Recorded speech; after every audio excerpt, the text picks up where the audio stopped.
Hey guys, it's me, Miss Norris, and today I'd like to share a fun St. Patrick's Day read aloud with you. Today I will be reading the story Jamie O'Rourke and the Big Potato, and this story is been retold and illustrated by Tomie dePaola, and it was written in 1992. If you're ready to hear the story, I'm ready to share it with you. Here we go. Jamie O'Rourke and the Big Potato, an Irish folk tale.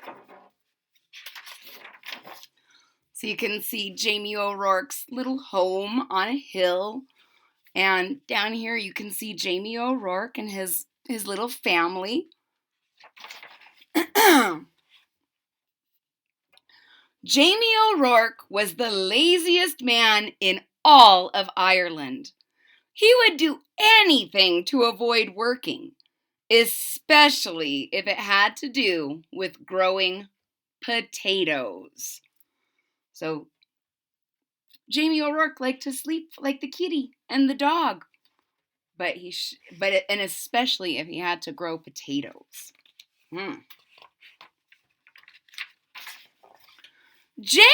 O'Rourke, his wife Eileen would say, "we'll have nothing to eat this winter if you don't go up and dig up the pratties." "Oh, the saints preserve us," Jamie would whine. "Me back's as sore as can be. Sure as I'm telling you, wife, you'll have to dig 'em up yourself. I'll break in two if I so much as get up out of this bed." So Jamie's wife is saying, Eileen is saying, "you need to get up and dig up our potatoes." She calls them pratties. That's another word for potatoes. And she says, "if you don't do it, we're not going to have anything to eat all winter." He says, "oh, my aching back. If I do it, I'll break in half." So Eileen, who had done all the planting and the watering and the weeding anyhow, would go out to the tiny garden and dig up the smallest potatoes in Ireland. All because Jamie was too lazy to dig a larger garden and had no money to buy good potato seeds. So Eileen has little tiny potatoes because she has a tiny garden and her seeds aren't that good. Then poor Eileen wrenched her back and was laid up in bed. "Oh, St. Bridget and the Virgin Mary herself must have smiled on Eileen O'Rourke," the village women said. "Why, it's the first rest she's had since she married Jamie O'Rourke." So the ladies in the town are all saying, "we're so glad she got hurt because now she can rest. She hasn't rested since she got married." With Eileen in bed, Jamie began to worry. No Eileen to dig meant no pratties all winter, and no pratties meant no food. "Oh, bar me," wailed Jamie. "I'll starve to death. I'd best go to church and confess to Father O'Malley. There's no telling how soon old Death'll be knocking on my door." So, even though it was midnight, Jamie set out for the church. He was about halfway down the hill when he heard singing and a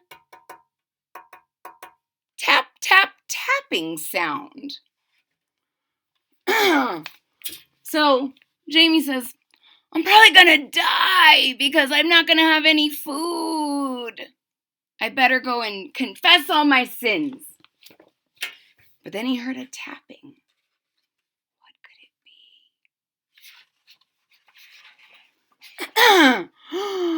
"Sure, and I wouldn't be knowing," Jamie whispered. "But I swear it's a leprechaun." And sure enough, sitting in a circle of ferns in the moonlight was a leprechaun, singing and hammering tiny nails into the heels of fairy boots.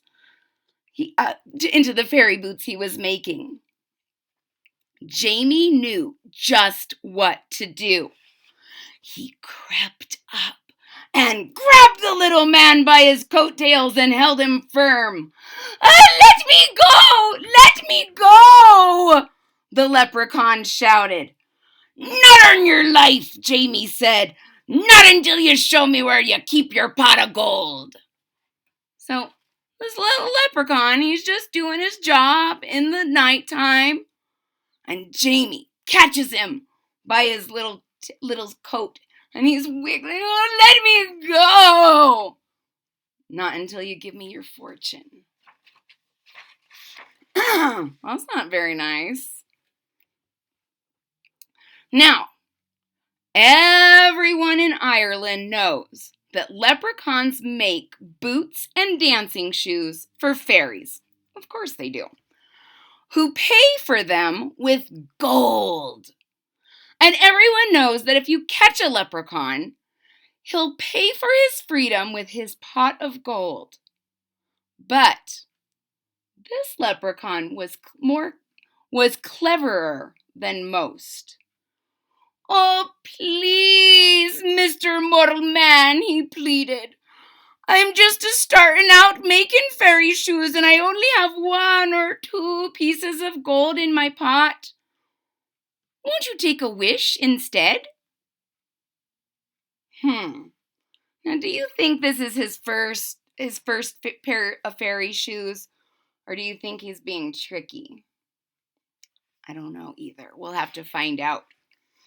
Why, what would I wish for? Jamie asked. Me, who's about to die of starvation because my wife is sick in bed and can't dig the pratties for the winter. And they're such puny pratties anyhow.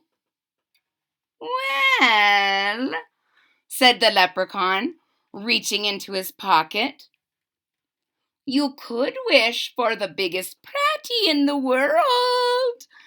It would last all winter and you wouldn't have to do anything more than plant this seed, water it, and wait. Do you think Jamie's going to take this offer? It sounds pretty good. If I only had to grow 1 plant and it would be there all winter, I might say yes. But it also feels kind of like a trick. I don't know. Leprechauns are kind of tricky. That sounded wonderful to Jamie. Done! He shouted. And as the leprechaun dropped the seed into Jamie's hand, Jamie let go of his coattails and off the leprechaun scampered. So he's running away. When Eileen heard what he had done, she was furious. Jamie O'Rourke, you're not only the laziest man in Ireland, but a fool as well, giving up a pot of gold for a pratty seed. Oh! Well, I'm going to plant this seed and water it, and you'll see, said Jamie said, and out he went. So Eileen is not happy. She says, you could have had a pot of gold and you got a potato seed? Ugh, go on. And Jamie says, you'll see. I'm going to plant this and water and you'll see. You think that he's right or if she's right? And Faith, Eileen did see. In no time at all, the biggest, finest potato plant had sprouted out of the ground, followed by the potato itself. It was so big, it pushed up not only the dirt in the garden, but the garden shed and the corner of the cottage as well. Well, surely now it's ready to dig, said Jamie proudly. So you can see this potato is so big. Jamie is standing on it. It has knocked out over the shed and part of their house. This is a giant potato, people. A giant potato. Could you imagine making French fries with this? They'd be French fries as tall as you. Think about what else you could make with a giant potato. He hoed all around it, but he couldn't dig that pratty out of the ground. So he dug and dug, can't get it out. He got a beam and a big rock and tried to pry it out. He pushed and he pushed, but it wouldn't budge. As he was pondering what to do, his neighbor passed by on the way to the village. He couldn't believe his eyes. He couldn't wait to tell everyone in the village what he had seen. And before you knew it, the hill up to Jamie's was filled with villagers coming to see the big potato. So all of these people are coming up the hill to see the potato. You think maybe they'll help him dig it up? It seems like it's really deep in the ground. Where did it come from? They asked. Jamie told them about the lucky night he had caught the leprechaun and how smart he had been. Why, anyone could have gotten a pot of gold, he bragged. But the biggest pratty in the world? Well, that took some doing. However did you outsmart a leprechaun? They all asked at once. Jamie hesitated and scratched his head. Well, we'll help you dig up your pratty, Jamie, if you tell us how you did it. And they grabbed shovels and hoes and started to dig. So they want to know how he was able to outsmart this leprechaun. And I don't think he knows how he did it. But we'll help you. Okay. I don't want to dig up a potato. Remember, Jamie O'Rourke's the laziest man in all of Ireland.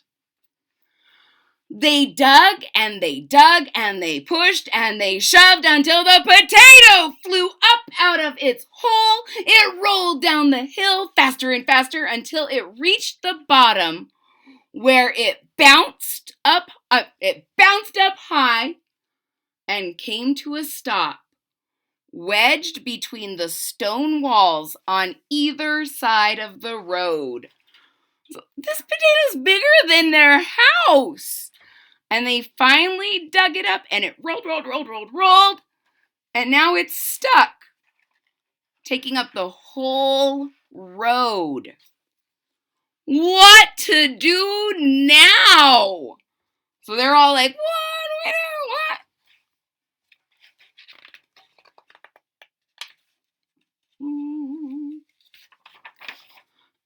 do?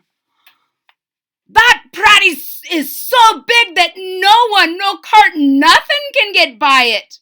The constable complained. A constable's like a policeman. The constable complained to Father O'Malley. How's a body to get in or out of the village? What shall we do? The villagers wailed. So the constable is telling the priest, hey, no one can come, no one can go. We are stuck and nobody can come and see us. And everyone, yeah, what are we going to do? What are we going to do? Then they all looked at Jamie and said, it's your pratty. You'll have to move it out of the way. Well, Eileen spoke up.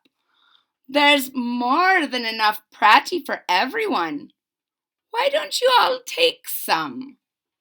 Oh, listen to smart Eileen. She's saying, this potato's gigantic. Why don't you all take some? Take as much as you want.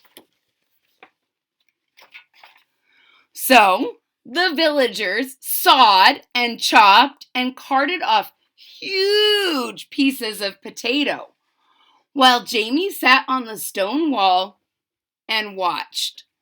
So you can see they're all sawing out big giant, like boulders of potatoes and putting them in their little wagons and taking them home. All winter long, everyone had potato to eat. And eat. And eat. And eat.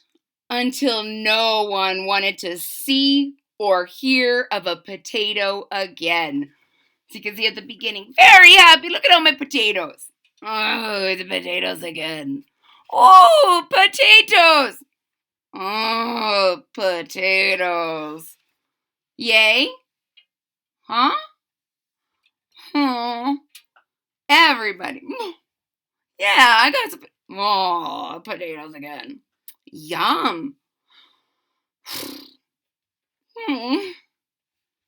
Now, think about how you would feel if you had to eat the same thing every day for the whole winter. I think my face would be a little bit like this.